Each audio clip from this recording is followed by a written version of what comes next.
இத்தனை பேர் கொல்ல நினைச்ச ஒருத்தரை போலீஸ் ஸ்டேஷன்ல பிடிச்சு கொடுக்குறது தப்பா? அப்பா, நீங்க அவளை தப்பா புரிஞ்சிட்டு இருக்கீங்க. அவ போலீஸ்ல கம்ப்ளைண்ட் கொடுக்க வேண்டாம்னு சொல்லல.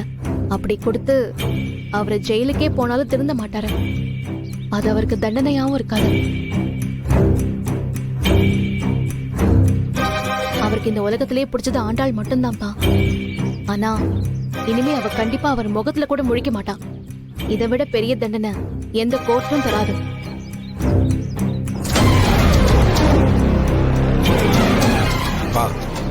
தேவலாத பிரச்சனை பண்ண வேண்டாம். இத்தனை கெட்டதுலயும் ஒரே ஒரு நல்ல விஷயம் நடந்திருக்கு. என் பொண்டாட்டி மாதிரியா இருக்கு. எனக்கு அது போதும். எனக்கு என் வாழ்க்கை இதுக்கு மேல சந்தோஷமா இருக்கும்னு எனக்கு தோணுது. விடுங்களேன். எதுக்கு அதுக்குள்ள பூந்து கெடுத்துட்டு இருக்கிறீங்க? அதை நான் பாத்துக்கிறேன் எல்லாத்தையும். மா, நீ அப்பாவை கூப்பிட்டு கிளம்பு. நான் உங்க மருமகளை கூப்பிட்டு வீட்டுக்கு வருவேன். நல்லபடியா வீட்டுக்கு வருவேன். போ, அப்பாவை கூப்பிட்டு கிளம்பு. டென்ஷனா இருக்கிறாரு அவர். போங்கப்பா, நான் பாத்துக்கிறேன். அப்பா, எனக்காகப்பா. டேய், நல்லவனாரு, ஆனா ரொம்ப நல்லவனா இருக்காத. அப்படி இருந்தனா இந்த உலகம் ஒன்று அழிச்சிரும். பாத்துக்க ஈஸ்வரி.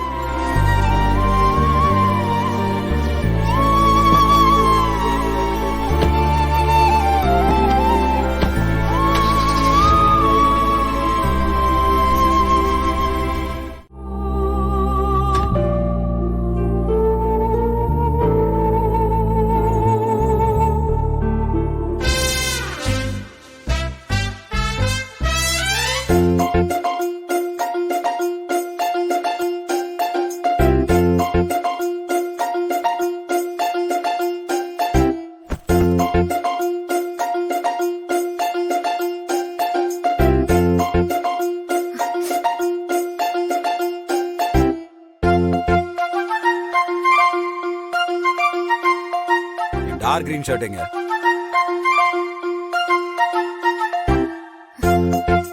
இது தோச்சு வைக்க மாட்டியாதுங்க. எங்க போற? எங்க போறேன்னா எங்க வீட்டுக்கு போறேன். அழகு, ஏய் என்னடா சொல்ற? எங்க அப்பா அம்மா தான் வந்து நிக்கிறாங்கல்ல கூட்டு போறதுக்கு. கிளம்புறேன் நான். டேய் அப்போ நான் எங்கடா போவேன்? நீ எங்க போவேன்னு எனக்கு தெரியாதுரே. நான் இப்ப போலன்னா எங்க அப்பா அம்மா என்ன முடிவு எடுப்பாங்கன்னு எனக்கு தெரியாது. நான் போய் தான் ஆகணும். ஏய் என்னடா இப்படி பேசிட்டு இருக்க? விட்டுரு. ஏய் அப்போ நீ என்ன விட்டு போலான்னு முடிவு பண்ணிட்டியா? எனக்கு வேற வழி தரலடே.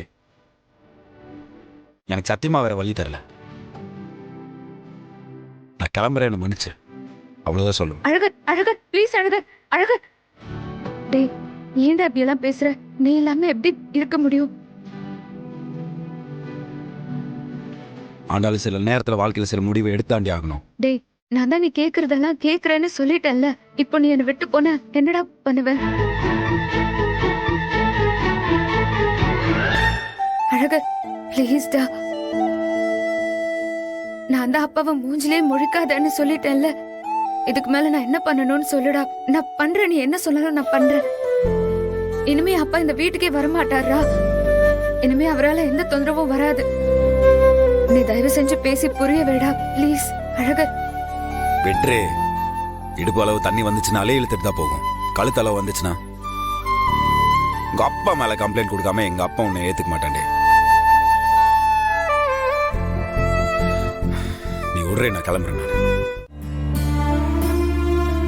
நீங்கள் அழைக்கும் வாடிக்கையாளர் தற்போது ஸ்விட்ச் ஆஃப் அல்லது தொடர்பு எல்லைக்கு அப்பால் உள்ளார்.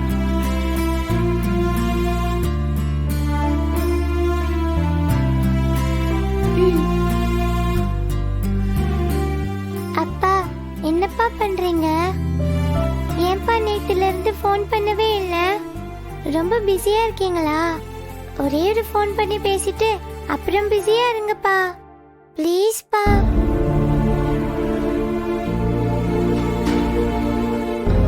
ஏய் ஹோம்வொர்க் பண்ண சொன்னா போனை வச்சுக்கிட்டு என்னடி விளையாடிட்டு இருக்க? விளையாடலாம் இல்லம்மா, அப்பா நம்பருக்கு தான் கால் பண்ணி பார்த்தேன். இன்னும் ஸ்விட்ச் ஆஃப் தான் வருது. அதான் வாய்ஸ் மெசேஜ் பண்ணேன். அதுவும் அவரு பார்க்கலமா.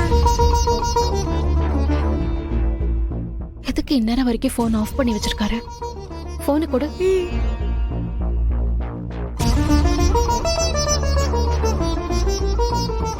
நீங்கள் அழைக்கும் வாடிக்கையாளர் தற்போது ஸ்விட்ச் ஆஃப் அல்லது தொடர்பு எல்லைக்கு. மீட்டிங் தானே சொன்னாரு. இப்ப எதுக்கு போன் ஆஃப் பண்ணி வச்சிருக்காரு?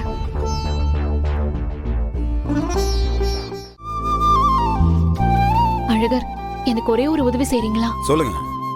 என்ன அந்த டாக்டர் கிட்ட கூட்டிட்டு போறீங்களா? எதுக்கு? இல்ல, அங்க அவர் என்ன ட்ரீட்மெண்ட்காக போயிருந்தாருன்னு நான் தெரிஞ்சுக்கணும். நான் இவ்வளவு தூரம் சொல்லிட்டு இருக்கேன், நான் சொல்றேன். அழகர் ப்ளீஸ், எனக்கு உள்ளுக்குள்ள ஒரு மாதிரி உறுத்திக்கிட்டே இருக்கு. ஏதோ ஒண்ணு தப்பா இருக்கு அழகர். அங்க வந்து டாக்டர் கிட்ட என்னன்னு கேட்டு கிளியர் பண்ணிக்கிட்டா நானும் கொஞ்சம் நிம்மதியா இருப்பேன். இல்லனா எனக்கு கையும் ஓடாது காலும் ஓடாது. என்ன தப்பா இருக்கு? என்ன கிளியர் ஆகணும்? இவரு சொத்தெல்லாம் நம்ம பேருக்கு மாத்தி எழுதி வச்சதுல இருந்து எனக்கு ஏதோ ஒண்ணு தோணிக்கிட்டே இருக்கு. ஒருவேளை அவருக்கு உடம்புல வேற ஏதாவது ஒரு பிரச்சனை இருந்து அதை நம்ம கிட்ட இருந்து மறைச்சிருந்தா? அழகர், எனக்கு என்னன்னு சொல்ல தெரியல, ஆனா ஏதோ ஒண்ணு டிஸ்டர்ப் ஆயிட்டே இருக்கு. ப்ளீஸ் இந்த டாக்டர் கிட்ட என்ன கூட்டிட்டு போங்களேன். இப்ப என்ன உங்களுக்கு ஆதி எதுக்கு இந்த டாக்டர் போய் பார்த்தான்னு தெரியணும் உங்களுக்கு, அவ்வளவுதானே? நான் கூப்பிட்டு பேசி என்ன ஏதுன்னு கேட்டு உங்களுக்கு சொல்றேன், போதுமா? இப்பதான் நான் உங்க ஃப்ரெண்டை சமாதானப்படுத்திட்டு வரேன். அடுத்தது நீங்க. அவன் இல்லாம இருக்கிற எல்லா டார்ச்சரும் எனக்கு தான், இல்லையா? எங்கடா போய் தொலைஞ்ச? டேய், நான் என்ன ஏதுன்னு கேட்டு வந்து கூப்பிடுறேன் உங்களுக்கு, சரியா? நீங்க குழந்தைய பாத்துக்கங்க. அம்மா, நீ தேவையில்லாம இதெல்லாம் பண்ணிட்டு இருக்கேன்னு தோணுது. ஏண்டி இப்படி சொல்ற? பின்ன அப்பா நம்ம கிட்ட என்ன சொல்லிட்டு போனாரு? 2 இல்லைன்னா 3 நாள்ல ஊருக்கு திரும்ப வந்துருவேன், வந்து உங்க எல்லாரையும் ஊருக்கு கூட்டிட்டு போறேன்னு சொன்னாருல்ல. அப்பா இது வரைக்கும் நம்ம கிட்ட ஏதாவது சொல்லிட்டு செய்யாம இருந்திருக்காரா?